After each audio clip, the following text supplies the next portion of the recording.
Okay, hello everyone. Today we'll be continuing with the chapter functions in Python. So last class, what did we learn in the first part of the chapter? That what is a function? What are the different kinds of functions? How do you define functions in Python or create functions in Python? And how do you call these functions? And then two very important terminologies, actual parameters and formal parameters. So that's where we stopped the previous class. Today we shall continue with the remaining part or the remaining concepts that you need to know in this chapter. So let me just share my screen with you. Okay. So today what are we going to be talking about? We're going to be talking about four aspects of this chapter. Okay. What the first one being three ways of defining a formal parameter. Okay, now let me just take you back to what a formal parameter is. We had learned two kinds of parameters, actual parameters and formal parameters. When you call a function, the values that you send are called actual parameters. And when you create a function, in the function header, the values or the variables that you write, they are called formal parameters. So today we're going to be learning what are the three ways of defining formal parameters. Then we'll also be learning how do you return values from functions. Can you return one? Can you return many? Or can you return none? Though a little of it we have already learned when we just defined a function. Then the next topic is scope of variables. And the last one is what happens when you pass mutable and immutable objects to functions. Okay, so let's get started. Let me take you to my first screen. I'm talking about positional or required arguments. So if you have, what do you mean by positional or required arguments? If you have three formal parameters, then whenever you call these functions, you need to be having three actual parameters also, which means the number of formal parameters and the number of actual parameters must match. It is not just the order, even it is not just the number, even the order must match. Now, what do I mean by that? For that, look at the example that I have written here. I've defined a function named as simple underscore interest. Okay, I've defined a function named as simple underscore interest. Please note that I have put an underscore between the words simple and interest. Reason being, we had already learned that when we define a function, functions must follow the rules of the identifier, and the identifier doesn't allow you to leave a space there. Okay, next, this function takes three parameters. Obviously, if I ask you to calculate simple interest, what are the three things that you will need for the calculation of simple interest? Is going to be the principal amount, the rate, and the time period. That's exactly what is my formal parameters here. So three parameters required for calculating simple interest, which is principal, rate, and time. Next into the function, that's the calculation. We already know in our lower classes for maths that simple interest is calculated as PRT divided by 100. Now in this question, I am returning the answer. So where is the answer stored according to this example? In my variable named as SI. So when I say return SI, I'm giving the answer back to the location from where this function was called. Is that clear? So that's a small function called simple underscore interest. Now let's look at the main part of the program that follows down. What I'm planning to do is, instead of sending some constant literals as principal, rate, and time, I'm expecting to get the values from the user. So I'm going to be reading the values from the user. So the first line says P is equal to float input enter principal amount. And we know by now that this is just reading a value from the user, and whatever value the user enters, it's going to be stored in a variable named as P. Then R is equal to float input enter rate. Similarly, T is equal to int input enter time period. So you got the principal, you got the rate, and you got the time. Now you have all the three values with you. Now what do you want to do? You just want to invoke the above mentioned function so that that function can calculate simple interest and give it back to you. Okay? So what do? I need to invoke that function. Now we had learned how do we invoke a function that returns an answer. There were three ways. I'm using one of the ways, the first way, which says use a variable on the LHS. So I've used a variable named as interest, and I wrote interest is equal to the name of the function, which happens to be simple underscore interest, and in bracket the three values that I want to pass to that function. And the three values that I need to pass to the function are P, R, and T. Now some of my students have a doubt like, why is it P, R, and T here, and why is it principal, rate, and time in the function? You don't have to worry about what the names are. Now if I tell you that when I was calling the POW function of the math module, I could write math.pow a comma b. Does that mean that that function is having two parameters a and b? No, I'm not aware of what the formal parameters are in that function. So you really don't have to bother. Now, can it be the same? Yes, it can be the same, but it would still mean something different. You'll be just learning 2-3 slides ahead. Is that clear? So just because I don't want you to get confused, I have used different names. Using same name, using different name doesn't matter. Okay, so I am sending P, R, and T to principal, rate, and time. Now please follow the, the marking that I have done there. Whatever, now which is the first actual parameter? P. And what is the first formal parameter? Principal. So P's value goes to principal. R's value goes to rate. And T's value goes to time. Okay, and that's exactly what I wanted, because in the main part of my program, P stands for principal, R stands for rate, and T stands for time. Okay, so this is what I mean by positional arguments. If you reverse the position, what do I mean by that? Instead of writing PRT, I wrote RTP. Then what would happen? R would go to principal, T would go to rate, and P would go to time, which we don't want it to happen. So that is the reason it says that the order, it's not just the number of parameters, the order of the formal parameter must also be maintained here. To give you an example, when you wrote POW A comma B, and when you wrote POW B comma A, it means two different things. A comma B would mean A raised to the value of B. Correct? And when you write B comma A would mean B raised to the value of A. So the minute you change the variables, even the logic or what is required is changing. Similarly here, if I jumble up with the actual parameters, those values will be sent to the formal parameter. But in this example, the answer wouldn't be affected because you're just multiplying all the three elements. So whether you multiply 2 into 3 into 5 or 5 into 3 into 2, it wouldn't matter.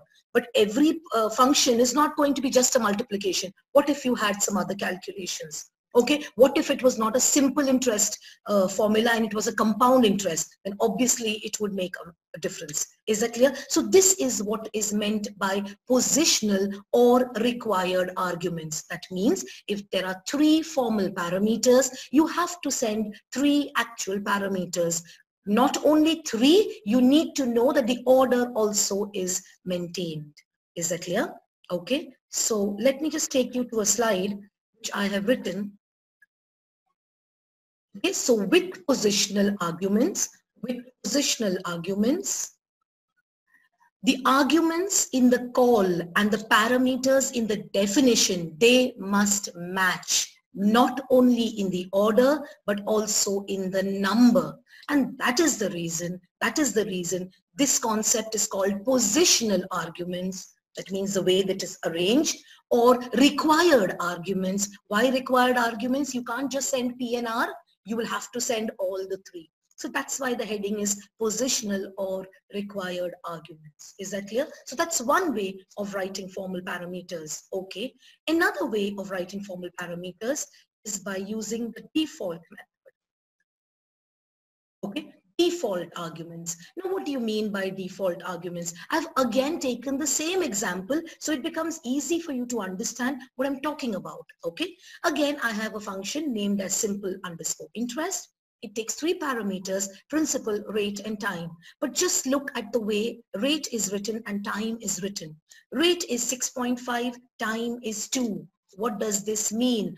By default, these two formal parameters, that is rate and time, have values 6.5 and 2, which means whenever you call this function and you do not pass the value of rate or you do not pass the value of time, then in that scenario, it will take its default value.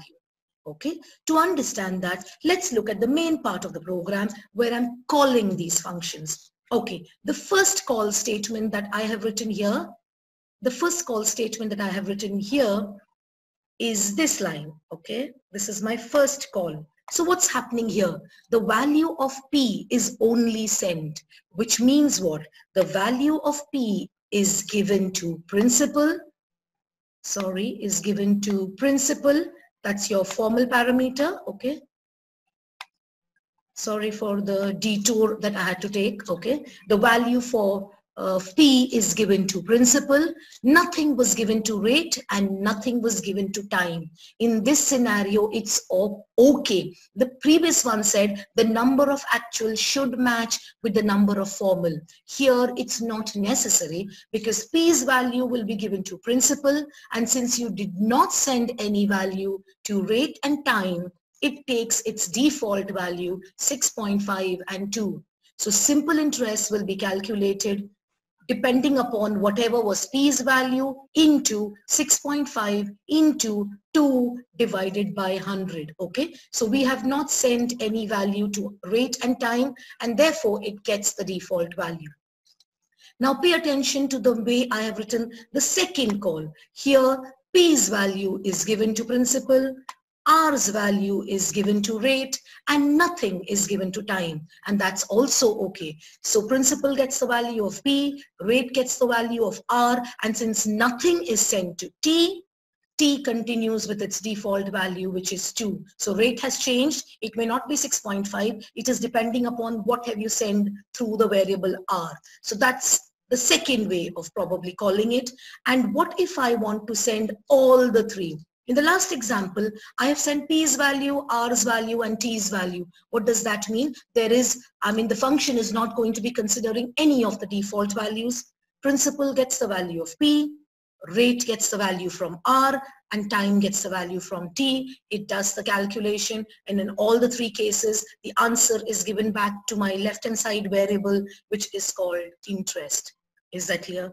Another interesting or important thing that you need to know is if your formal parameters have default values, then they must be written towards the end of the list. What do I mean by this? Now rate and time had default values. So I couldn't write rate is equal to 6.5, time is equal to 2, and then principal, which did not have a default value. All parameters, all formal parameters that have a default value should be written to the end of the parameter list. Let's say all of them had default values, then no issues at all. But only let's say time had default value, then time must be the third parameter in the parameter list. Is that clear? Okay, so let's just go to the next screen to make you identify what could be the right way of writing a function and why. Okay, so let me just take you to the, okay, so suppose it says that, now there's a note here which says if any formal parameter in the function header has a default value, then all those parameters should be to the right. Okay, all the parameters are towards the end of the parameter list. Okay, and I have just given you 5 function headers for you to identify whether this is allowed or not. Okay, so let's look at the first one. The first one is not right. The first one is not right. Reason being, rate has a default value, and if it had a default value, it should have been at the end of the parameter list. So it should have been principal, time, and then rate is equal to 6.5. Okay, let's look at the second one. Second one is also not correct. Reason being, principal had default value, rate had default value, but time did not have. And we just learned all the parameters that have default values should be towards the end. That means I should have started the function's header with the first parameter as time, and then principal and rate, or rate and principal, up to you. Then the next one is valid because only time has default value and it's towards the end. The next one is also valid because the rate and time have default values and they are towards the end. The next one is also valid. Now, in the next one, the order could be anything because all the three parameters have default values. So it's going to be fine there. I hope that is clear. Okay, so let's go to my next screen. Suppose now I'm talking about, there I was talking about whether the function headers were correct or no. And remember, why did I do that? In your question paper, you will get questions for error correction. So if you see any header whose default values are not towards the end, but in the beginning, then you must know that you need to correct that particular part or the header part. Is that clear? Okay. Now we're talking about, I have a proper function header. I have X, I have Y, I have Z, and I have W. And Z and W have default values. So that's okay because they're towards the end. Now what we are going to talk here is when I'm calling these functions, are the calls valid? Okay, so let's talk about that first. Look at the first call. It says calc underscore values 1, 2, 3, 4. Yes, it is a valid statement because 1 goes to X, 2 is given to Y, 3 is given to Z, and 4 is given to W. So the call is a valid statement. Let's look at the second one.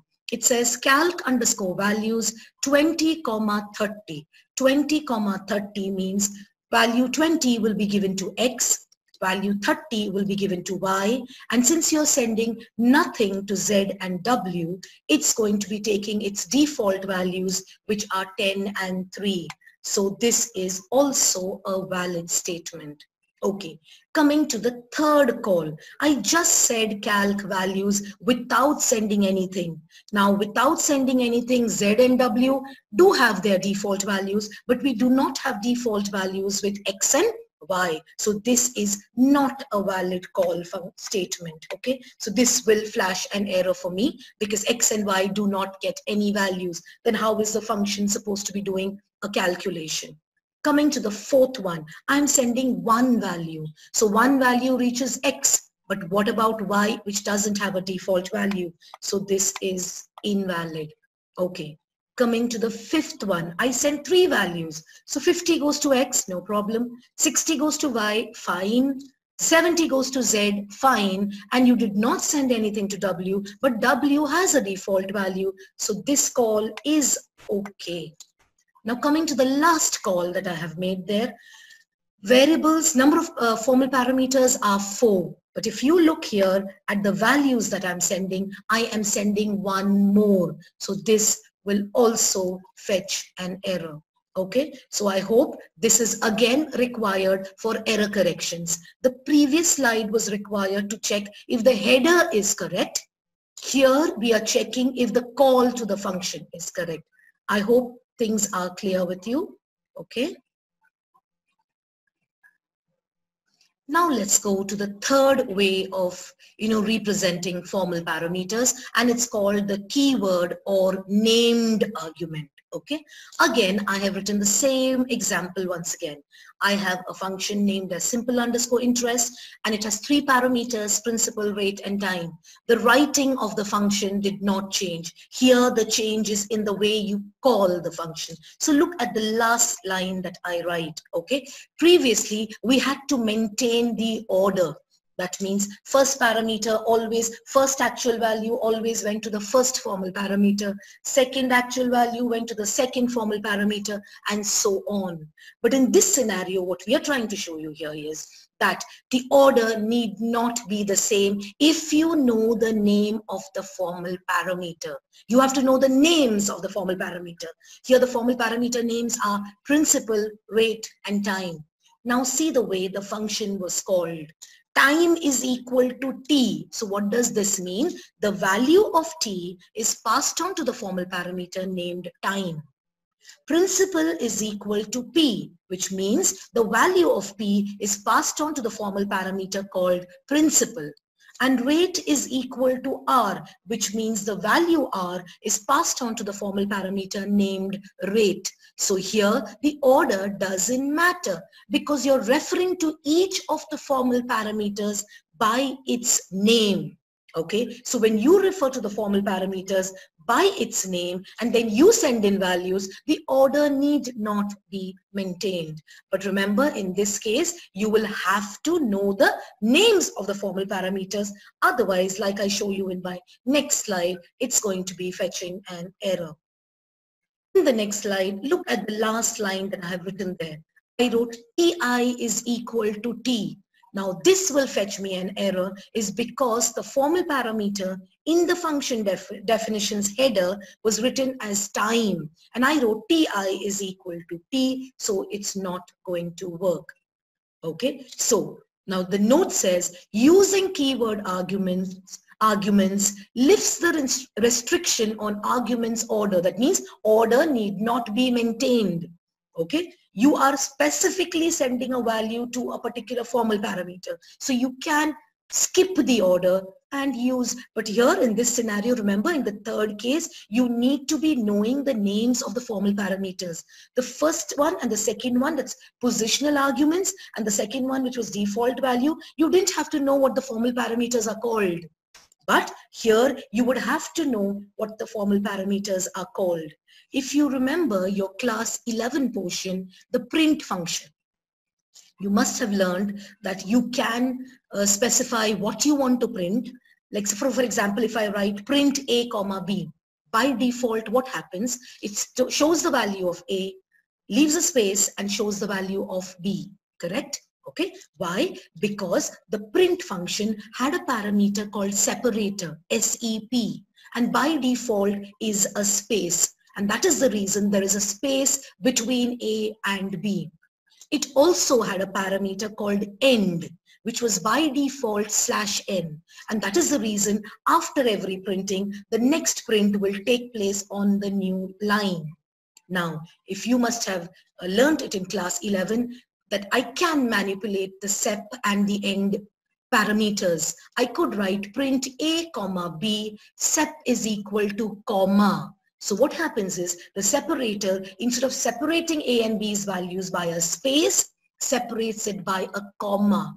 There I'm using this keyword arguments because I'm using the name of the formal parameters sep, I'm using the name of the formal parameter end to manipulate on how it works. Okay, so we have seen the example in class 11. We are learning that these are called keyword arguments. Is that clear?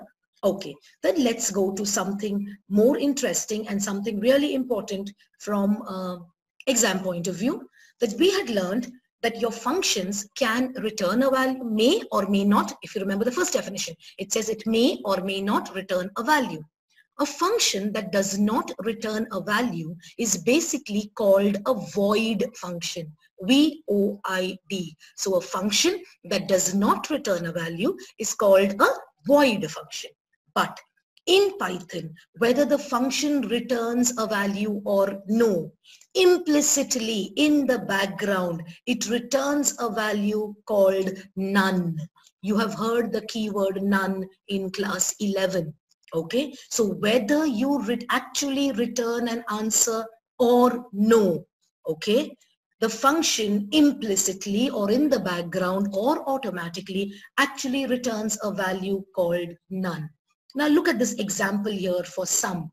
Okay, it takes two parameters, a and b, and it's just supposed to be displaying the, what you say, the summation of a and b. So I just wrote print a and b. Now what happened? I did not return an answer, correct? Now, but I called the function as z is equal to. When do you call a function as variable is equal to the function name? Only when it returns an answer. Okay, but even if I call like this, it's not going to be giving me an error or anything like that, is because the function will automatically return a value named as none. Then I said print z. So when I said print a and b, it displayed 12. But when I said print z, it is showing none. Now what you need to understand here also is that just because you wrote the function first, function is not executed. We have learned function is only executed when you call the function. So basically, from where does the program execution start? From all the lines below the function. That's called the main program. Okay, so z is equal to sum 5, 7. 5 and 7 were given to a and b. they get added up and printed. That's the reason you get output as 12. But because you said Z is equal to, and the next line you said print Z, it will display the value of Z. And what came back to Z? Nothing. Nothing means none, and that's why it displays none. Python allows you that even if you're not returning an answer, you could just write the word return. Okay, so basically what does the word return do? It takes you back to the location from where you called the function. But remember, writing just return or writing nothing at all would mean this function is returning a value called none. And that is the reason the output shows as none. So first, we're talking about a function that does not return a value. Such functions are called void functions. Then what about functions that return a value? We've already seen in our example when we did in the last video how to return a value. So I could, and there I was writing something called return C, because C was the addition of A and B. When you're returning an answer, you could directly return a literal, like just say return 10, and 10 is going to be returned back. Okay, or you could say return A. What would return A means? Whatever is the value of A, you are returning that value back. Okay, or you could return even an expression, which means instead of saying C is equal to A plus B and then saying return C, I could also say return A plus B and not use another variable at all. So with this part, what are we learning? Function can return a constant, like you see here when I say 10. So this is a constant, okay? Functions can return constants, functions can return variables, and functions can also return expressions. So it's up to you, how do you want to return a value? Clear? Okay, then we are going to learn, then the next question asks is, can we return only a single value? No. A function can return more than one value. That's a special feature of Python. Many programming languages do not allow us to return many values, but Python allows me to return more than one value. For example, if I show you the next program, I have a function named as calc. Okay, I have a function named as calc, and it takes two parameters, A and B. And what is the function doing? The function is returning me 4 values. What all is it returning? It's returning the value of A added to B. It's returning the value of A minus B. It's returning the value of A multiplied by B. And it's returning the value of A divided by B. And like I told you, just by writing a function, the function is not going to be executed. It needs to be called. So where is the program execution beginning from? From the line Z is equal to. That's called the main part of the program. Okay, so Z is equal to calc 6, 3. What does this mean? I am sending values 6 and 3 to variables A and B. Okay, now what is the function supposed to be doing? Returning 6 plus 3, which is 9. Returning 6 minus 3, which is 3. Returning 6 into 3, which is 18. And returning 6 divided by 3, which is 2. So how many values am I returning? I am returning multiple values. So not a single value, but multiple values. Then in that scenario, what happens? Look at the variable on the left-hand side of the equal to sign here. You just have a single variable here. Okay, now how is this single variable going to be storing 4 different values? It can store if Z is a list. So basically what happens is when you return more than one value into a single variable, then that single variable automatically becomes of type list. And that is the reason when I said print Z, it gave me a list of values which represented A plus B, A minus B, A into B, or A divided by B. So remember, when a function returns many values, and if you're going to be storing that value into a single variable, then that single variable becomes a list, and it stores all the values that was returned by the function. That's one way. But what if I want all the 4 values to be stored in 4 different variables? Then you can do what you see on the right-hand side here. I have declared 4 different variables, X, comma y, comma z, comma w is equal to, and I've called the function. So all the 4 values, and remember the first value that is returned is a plus b, will go into x, a minus b will go into y, a into b will go into z, and a divided by b will go into w. And when I say print x, y, z, w, it shows me 9, 3, 18, and 2. So what we need to learn from this particular part is a function can return more than one value. Another important thing I would want to tell you here is it doesn't mean because the first one I'm returning is a numeric value, the second one also has to be numeric. No, not at all. It can be of mixed data type also.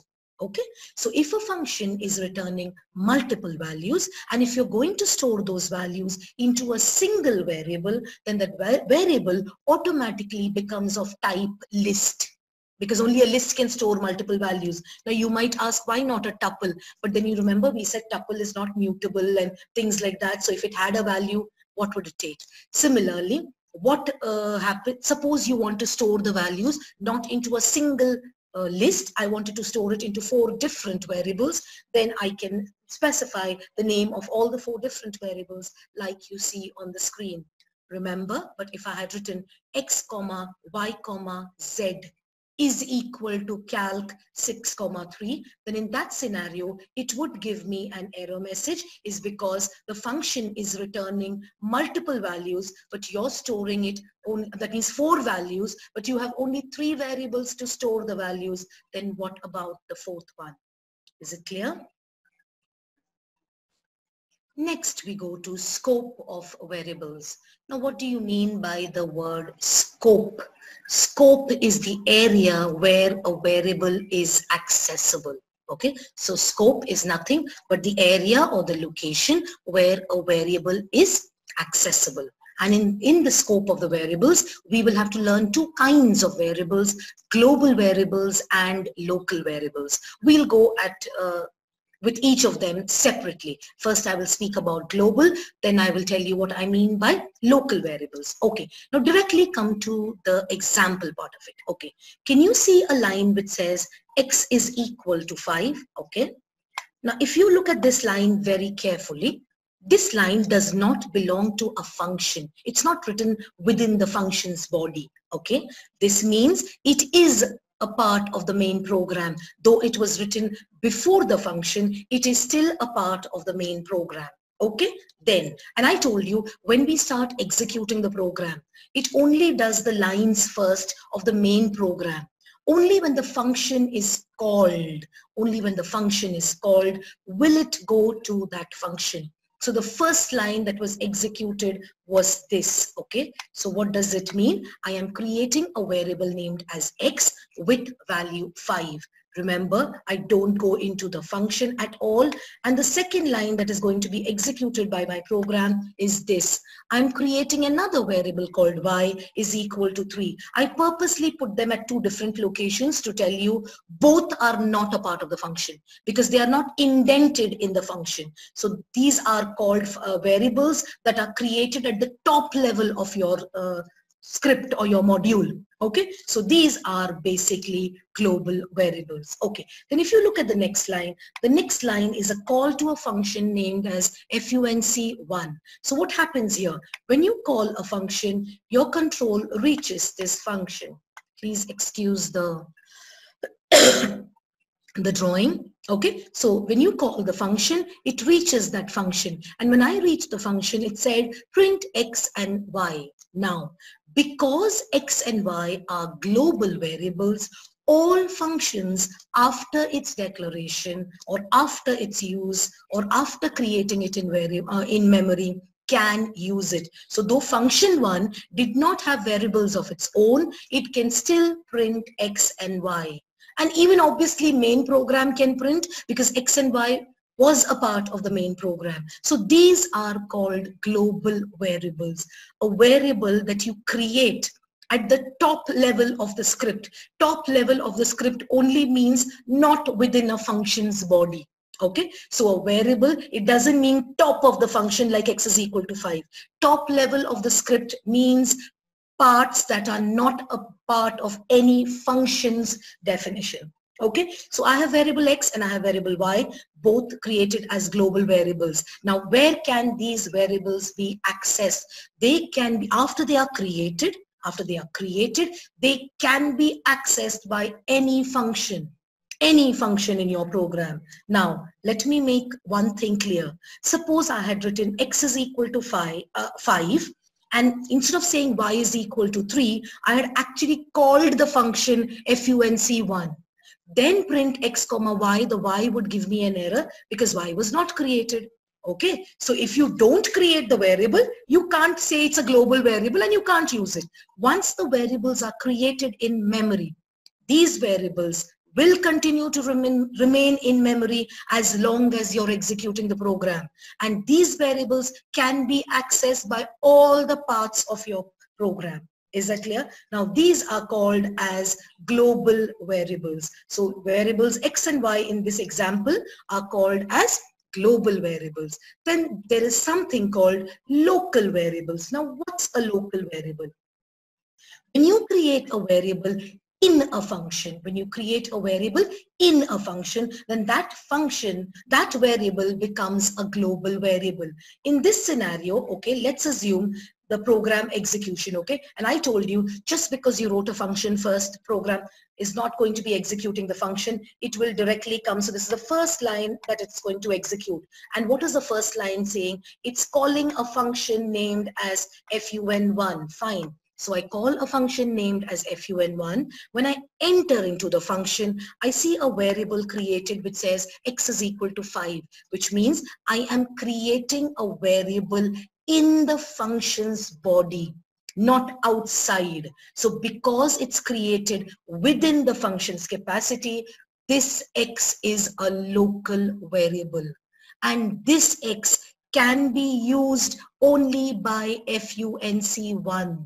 Okay, so suppose you had another function and that function says print X, it wouldn't work because this X variable is a local variable which is only available to the function in which it is defined. Now, some may ask me that suppose you have another function, okay, and in that I say X is equal to 3, then can I use X? Yes. Then in that scenario, that X belongs to that function, okay? Though both the functions share the same variable name, it does not have anything to do with each other. Now, for example, my son's name is Ryan. My neighbor's son's name is Ryan, okay? But both their scopes are different. The scope for my son is my house and the scope for my neighbor's son is his house.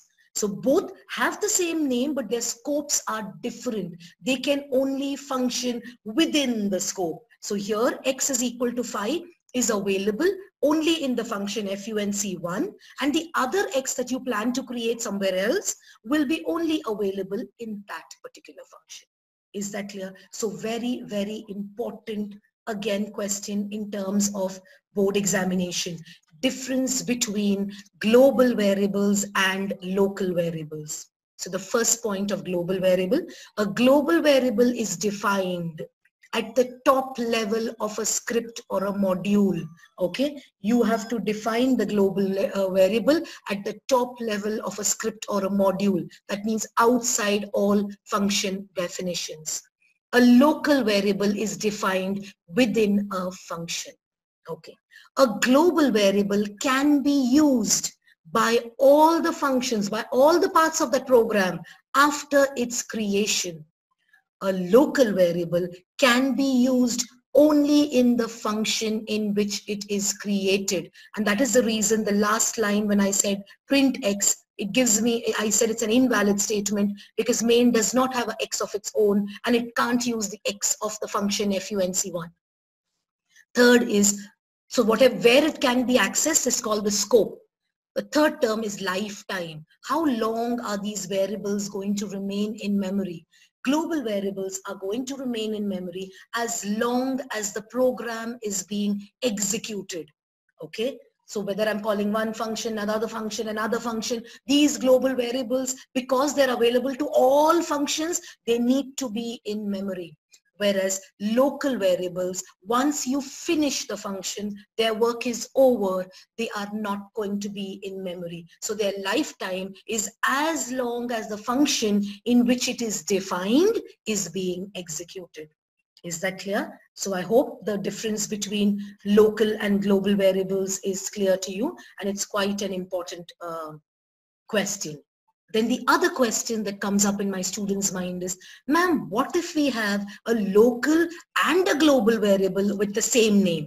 Then what? Okay, so to solve that issue, I'm showing you my next screen. I have a global variable which is 7. Can you see the first line there? I also have a local variable which is 5. So I have global variable which is 7 and a local variable which is 5. Then what happens? Then when I say print X here, it looks like, oh, I have two X's, one global and one local. But if you have a local variable with the same name as that of a global variable, then your local variable overrides or overwrites or hides the global variable. So in function 1, the print X will not talk about 7 because that function 1 had a variable called X of its own. So it's referring to the variable of its own. Therefore, the output for that function would be 5. But look at the function 2 that I have written below it. It does not have a local variable with the name X. Then in that scenario, print X would definitely mean, because I don't have an X of my own, so I'm using the global X, and the global X is value 7. But like I want to repeat, guys, program execution, this would be the first line that the program will execute. That is, create a variable X, which is 7. Then it will directly go to the, it will only go to the top script, top level script, okay? Before it jumps into the function. It goes to the function only when it is called. So here what happened, I'm calling function 1, and that's the time the program executions, you pass it on to function 1, and I create the local variable X. Once I leave that function X, I told you local variables will remain in memory as long as you are executing the program. So now when I say print X here, this is the main part of the program. I definitely cannot use the X, which is 5, because that belongs to function 1. So which X am I talking about? 7. Then I'm calling the function named as function 2. So this is how the order of execution takes place. Okay. So this was the first statement to be executed. This was the second statement to be executed. After these, all these statements are executed. This one, and this one. Then I come back to main. It says print. So next I execute this line.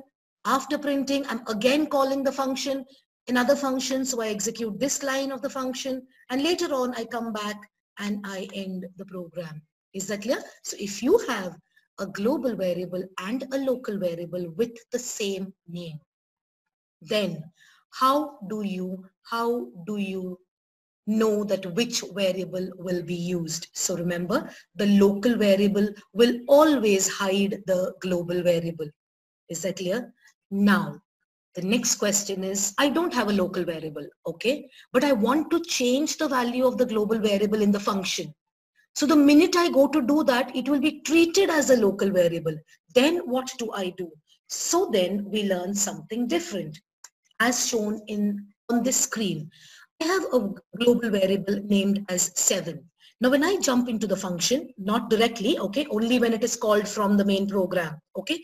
When I jump into the function, there is a statement saying global X. So what does that mean? That any X that I'm referring to in this program is not going to be recreated as a local X. It is using the value of global X. So global X's value was 7. So I am just changing the value of 7 to 5. So this line here does not mean I am creating a local variable. No, because you wrote the word global X before it, it means that this function is trying to manipulate the value of the global X. It is not trying to create a local variable with the same name as shown in the previous example. Okay, so what is happening in this whole program? I have only one X. which was initially 7, but what did the function do? The function changed the value of global X, which was 7 to 5. Is that clear? I hope things are clear till here. Okay. The last two things that you need to know about this chapter is what happens when I pass an immutable type to a function and what happens when I pass a mutable type to that function. So to understand that, I've written a small example here. Okay, so remember, because the function is written, I'm not going to be executing the function first. The first line that's going to be executed is this, which is x is equal to 5. And I've diagrammatically shown you what happens here. A block in memory, whose memory address is this, stores the value 5, and x, that is here, is pointing or referring to that memory block. This is what has happened when you wrote x is equal to 5. This we have learned in class 11. Now what's happening? I'm calling a function named func, and what's happening, like you can see, you can trace the diagram. The value of x is given to y. What does that mean? You are creating another variable y, but that y is created in that function, and that variable also refers to the same value 5, which means we say value of x is passed on to y, which means x and y both are referring to the same memory block which is storing the value 5. Once I got into the function, there is a line which says y is equal to 10. So what does that mean? Y is no more pointing to that x. It points to another memory block with another memory address, and the value stored there is 10. And here is your y. Okay, so when you said y is equal to 10, what have you done? You have only shifted y from its previous memory location to the next memory location or to another memory location. But that doesn't mean x changed. If you look at the program, did you change the value of x? No, x still refers to y. Previously, x and y both referred to the same value. In the function, you deviated y to refer to some other memory block, which means x is referring to 5 still, and y is referring to 10. Why? Because x and y are integers, and integers are immutable. So which means when the actual parameter's value was given to the formal parameter, any change that you do to the formal parameter is not going to be seen in the actual parameter. And in some programming languages, this is called call by value. You sent the value.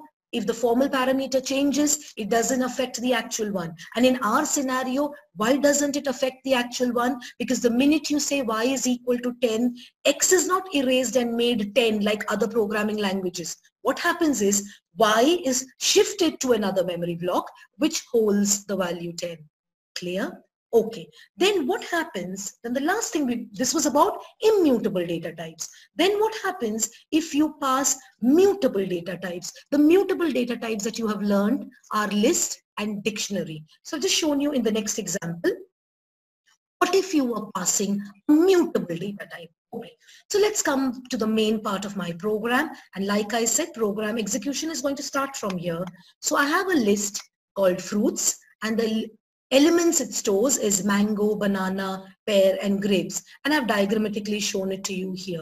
Okay, and we know that whenever a list is created, each element in the list gets an index value. So mango is at index value 0, banana is at 1, pear is at 2, and grapes is at 3. Correct? This is what we have learned in the list. Now, what is the next line doing here? So the second function or second line to be executed in the program is func fruits. What is happening? Fruits is passed on to x. Now when fruit is passed on to x, fruit is a list. List is mutable. It means x and fruit. X is not getting a separate memory block with mango, banana, pear, and grapes. X is referring to the same memory block as shown in the diagram. Okay, it's referring to the same memory block where fruits was referring to. Now look in the function, you said x of 0 is equal to apple. So what is happening? Because it's mutable, you can make corrections in that memory location. So this mango gets erased and it is replaced by the word apple. Okay, so mango has now become A-P-P-L-E. Okay, mango has now become apple. Okay, and after I finish the function, I come back to the main program, and the next step that it is going to execute is print fruits. The next step it's going to execute is print fruits. Now when I say print fruits, what happened? Fruits also got manipulated because fruits was a list and list is mutable. That means can be changed. So instead of mango, banana, pear and grapes, it's showing me apple, banana, pear and grapes. So what do you learn from the last two examples that we have done? That if you're going to be passing any immutable type, such as string, float, complex, integer, then if you're going to change the formal parameter, it is not going to be affecting the actual parameter. Whereas if you're sending a mutable type, okay, so fruits and X was the same. And if you're going to be sending a mutable type, then if X changes the list, it will be reflected in fruits. But I would want to make a point very clear here.